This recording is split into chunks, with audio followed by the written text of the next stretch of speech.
Vamos para a essência, respeito aos sentimentos alheios. Vamos para o fundamental, vamos entender que somos uma única comunidade planetária. Todos têm direito ao fundamental. Devem ter direito. Há muitas décadas podemos erradicar a fome e não erradicamos. Há muitas décadas é sabido por especialistas que nós podemos erradicar a pobreza. Não fizemos isso. E veio uma pandemia une a humanidade, já que não por um bem comum, no combate a um mal comum. Isso é um látego evolutivo, é um aguilhão evolutivo para a gente despertar do nosso egoísmo feroz, da atrocidade dos nossos sentimentos primários. Temos que pensar em algo maior. George Bernard Shaw, Wagner, me ajude por favor checando, aquele grande dramaturgo irlandês, se não me engano, eu às vezes me atrapalho, mas acho que ele é irlandês. Celebérrimo, viveu entre 1856 e, se não me engano, 1950. Isso mesmo, viveu 94 anos. Ou morreu no ano que faria 94 anos. E disse algo extraordinário, que o que nos realiza é nos dedicar, nos consumir, até isso, em palavras parecidas, inclusive porque foi em inglês, né? Em termos, em conceitos parecidos a isso. Que o que realiza o ser humano é se dedicar a algo maior, gastar-se, consumir-se por algo maior. E ele que se queria tanto consumir-se, eu sei que ele fez peças satíricas, mas eu creio que ele foi sincero quando disse isso. E literal, nesse sentido. Dar-se completamente a alguma coisa maior. Aí esse homem que se desgastou, se martirizou, não. Naquela época em que as pessoas morriam com 60, com tromboses, AVCs e infartos, ele viveu 94 anos. Isso nos realiza, viver por algo maior, esse buraco no coração. Algumas pessoas veem esse algo maior viver para os filhos, e sinceramente, não por apego animal instintivo, porque é filho biológico. Tem muita gente que se engana por aí. Mas viver de forma sacerdotal a paternidade e a maternidade, viver de forma sacerdotal, vocacional sua profissão. O ideal como professora, ele vê seus alunas florescerem profissionais responsáveis. Homens e mulheres de bem, que estão a serviço do bem. Como é que a gente sabe que uma pessoa do bem está a serviço, fazendo bem? Esclarecendo, confortando, alimentando, material, intelectual, espiritualmente as pessoas. Somos convidados a servir, nossos corpos não são nossos. O nosso tempo de vida não é nosso, nos é concedido para que nós apliquemos a benefício de outras pessoas. Drama de consciência quem tem? Todo mundo que tem consciência. Só não tem drama de consciência quem é psicopata. Não significa de viver com síndrome de culpa, que aí é o distúrbio, a patologia da empatia. Ter empatia nos leva a ter dramas de consciência. Transformemos nossos dramas de consciência em atitudes quanto possível sensatas e estaremos acertando. E evitaremos os erros maiores. As orações. Faça, mesmo sem acreditar. Ore todos os dias. Há pesquisas exaustivas que oração e meditação têm efeitos práticos, verificáveis, em hemogramas, em estatísticas de recuperação de estados clínicos e enfermidades degenerativas terminais. Não há como discutir que oração, meditação tem efeito. E sabem como ela tem mais efeito? Se a oração não definir a resposta procurada.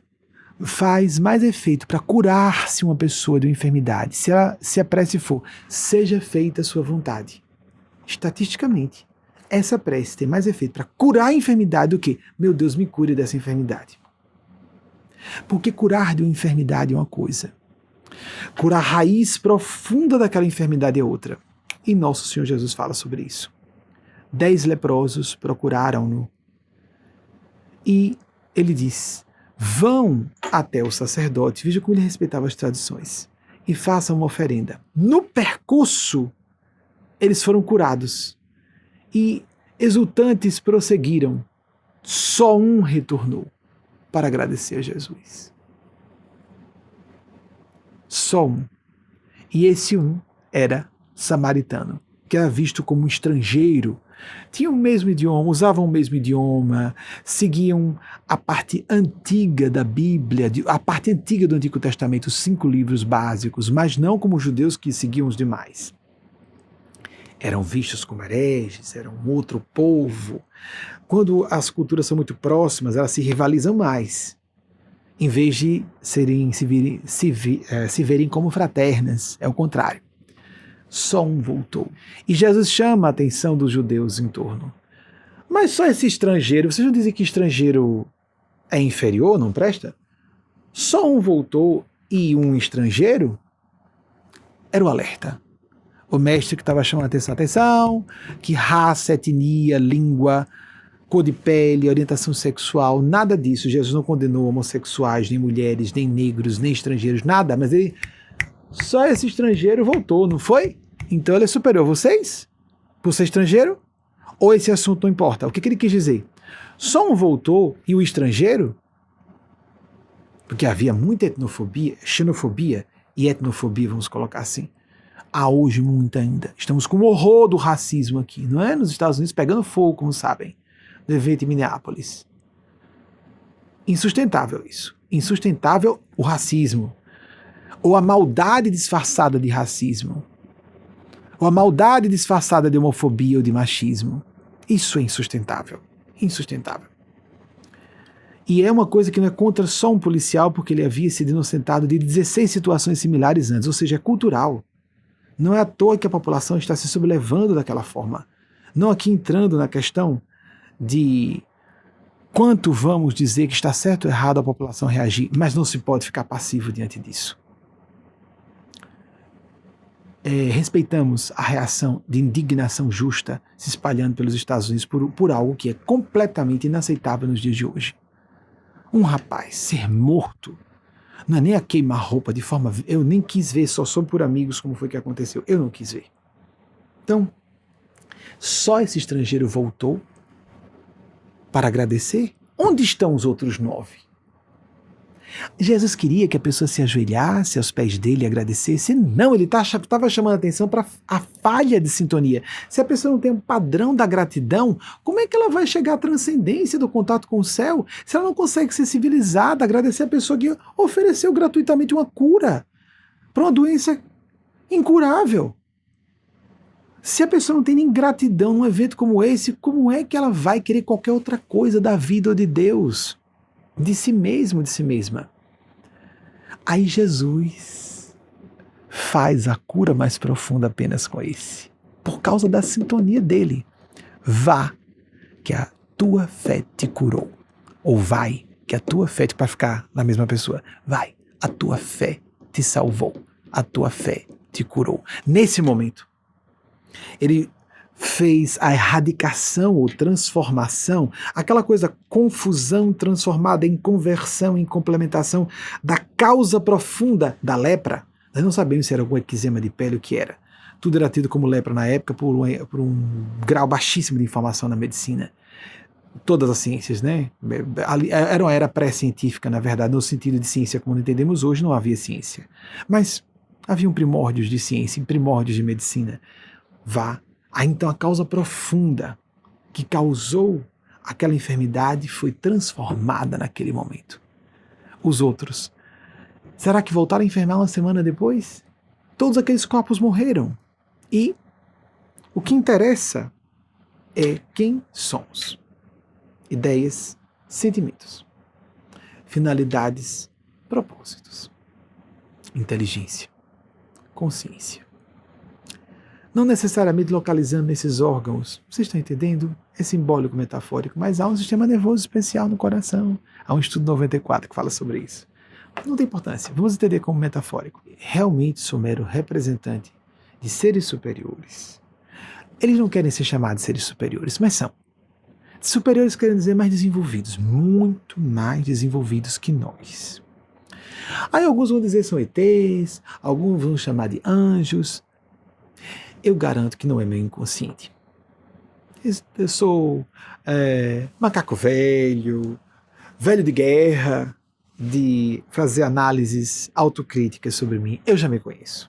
Não sou eu. Seria tão bom eu levar o trunfo por isso. Não. Bom assim, né? Como assim levar um trunfo? Ser desonesto. Não sou eu. Eu posso ler, estudar, etc., aquilo ali, muito menos do que precisaria para fazer esse trabalho, mas os fenômenos que surgiram a vocês, esses documentários que foram feitos a meu respeito, foi uma jogada da espiritualidade. Eles queriam registrar o fenômeno das não-mortes na iminência de terminar, porque foi avisado que terminaria desde quando surgiu a descoberta do fenômeno em 2010. E aí então eles avisaram que aconteceria a primeira morte, e aconteceu. Isso foi avisado numa quinta noite, no domingo seguinte, a primeira pessoa veio a óbito. E então os filmes prontos foram quebrados em dois. Sobre minha mediunidade e sobre a minha condição de orientador espiritual. Não teriam surgido os dois documentários, não fosse isso. Foi uma jogada. Eu não ia autorizar nunca ser feito. Mas, o que fazer? Eles querem. Não me sinto um médium, mesmo. Quem estuda o fenômeno conhece fenômenos mediúnicos extraordinários. Me sinto um médium mediano, em termos de capacidade fenomenológica. Mas os seres que eu represento, ai de mim se não disser que são grandes autoridades espirituais.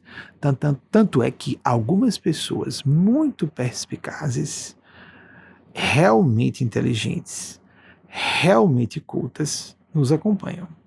Tem uma coisa diferente aí. E algumas que são materialistas ou ateias, esse cara é... Não sou eu. Não sou eu. O que você está sacando mesmo. É superior a nós. Muito superior. Esses seres, que eu posso falar até uma parte sobre eles, não posso falar tudo publicamente, querem salvar a humanidade. Já estão salvando. Estão utilizando muitas pessoas por meio da inspiração.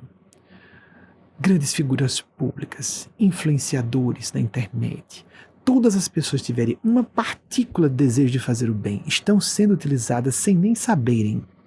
Utilizadas no bom sentido. Mas o que acontece aqui comigo é que eu estou mais consciente do que está acontecendo, de quem são esses seres.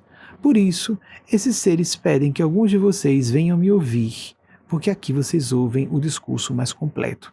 Vocês captam metades, fragmentos, e aqui fica mais completo.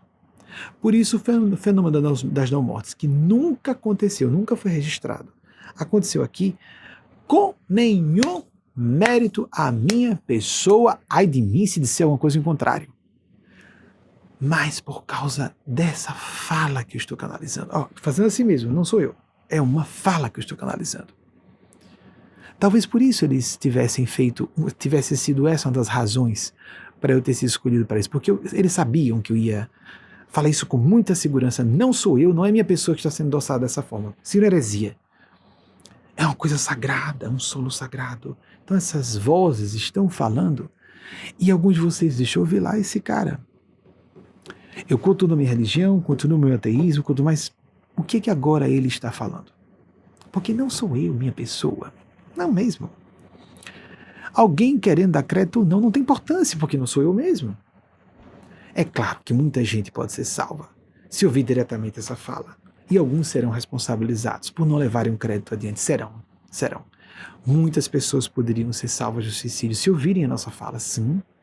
E nós só vamos na divulgação e no uso do marketing até a medida que a nossa consciência pede. Tem rapazes aqui da outra geração mais jovens que eu, né, de uma geração mais...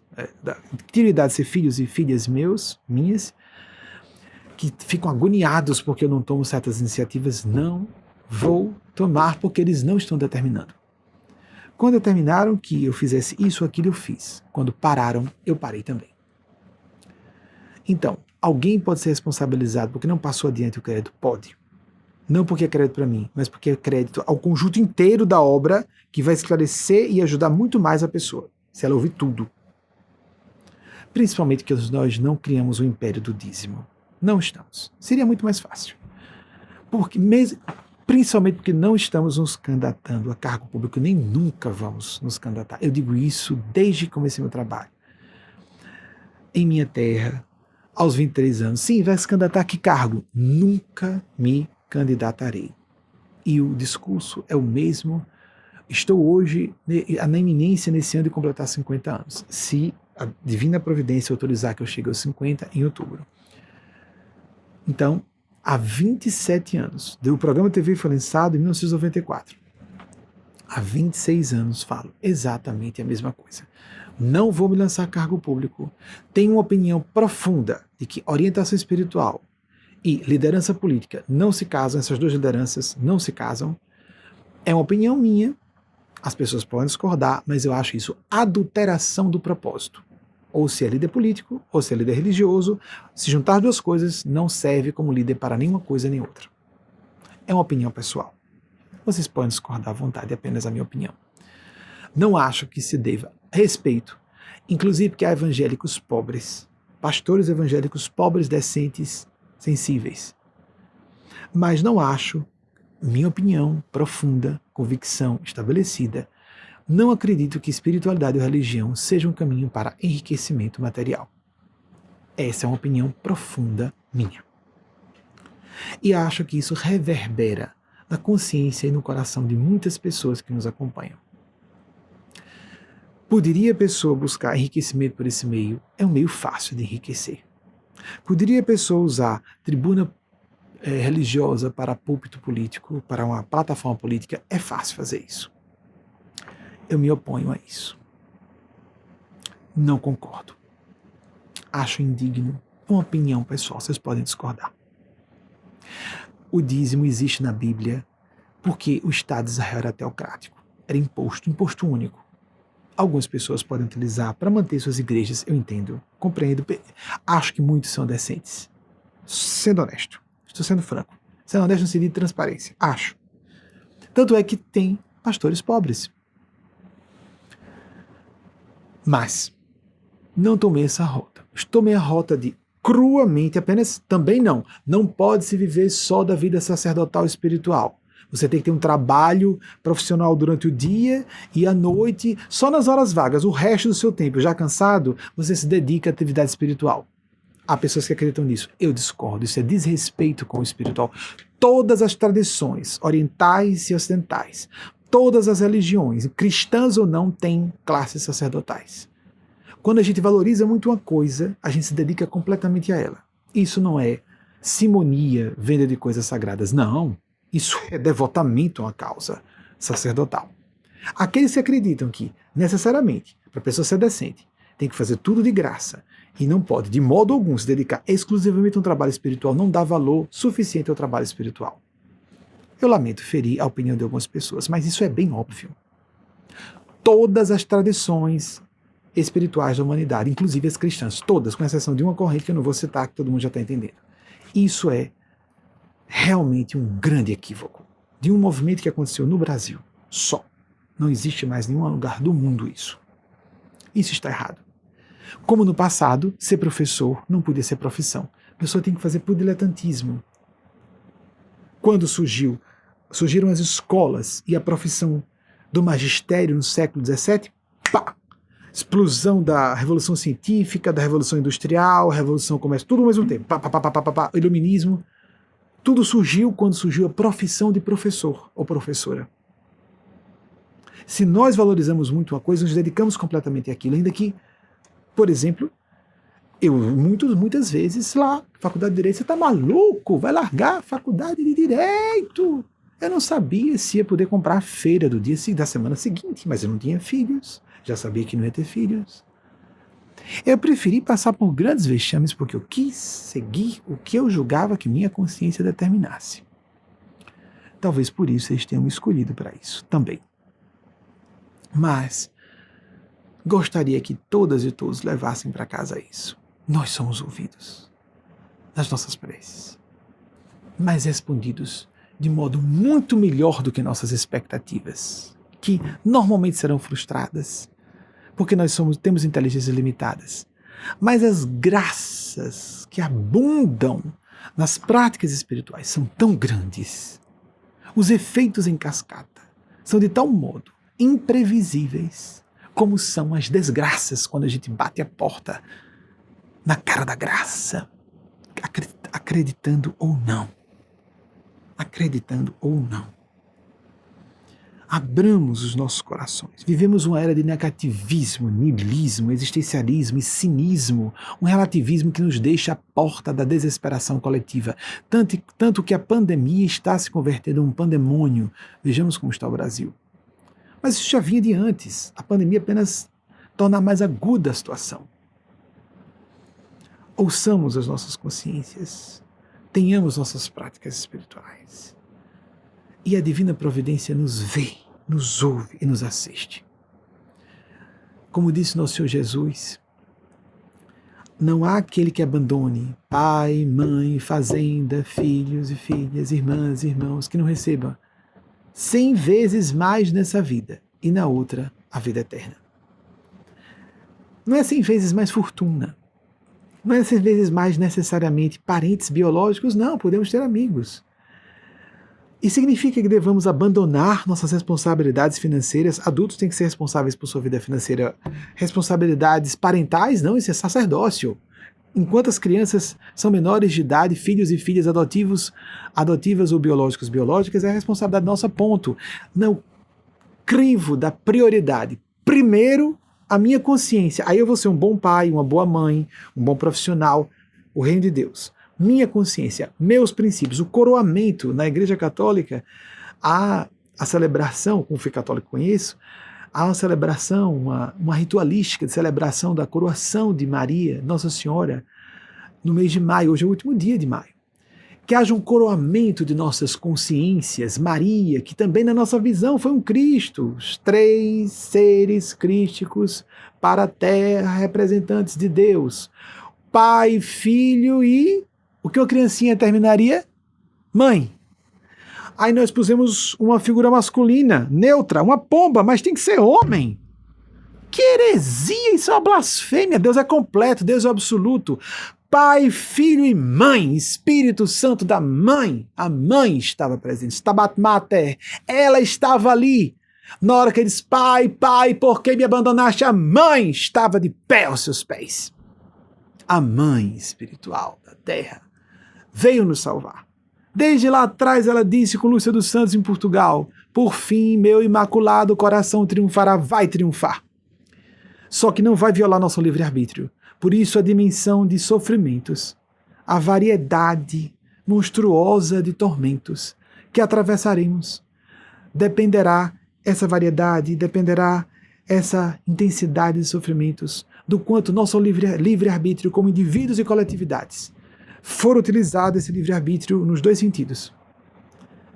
E como formos determinados a agir pelo bem, para o bem.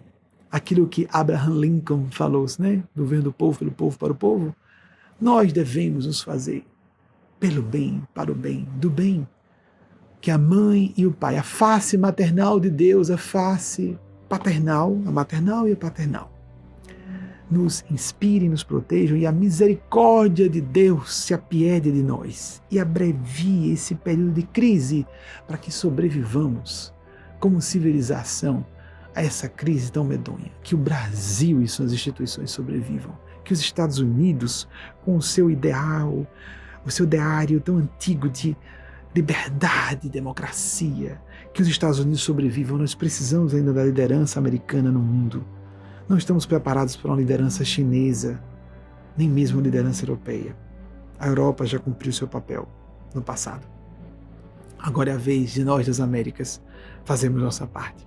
Façamos.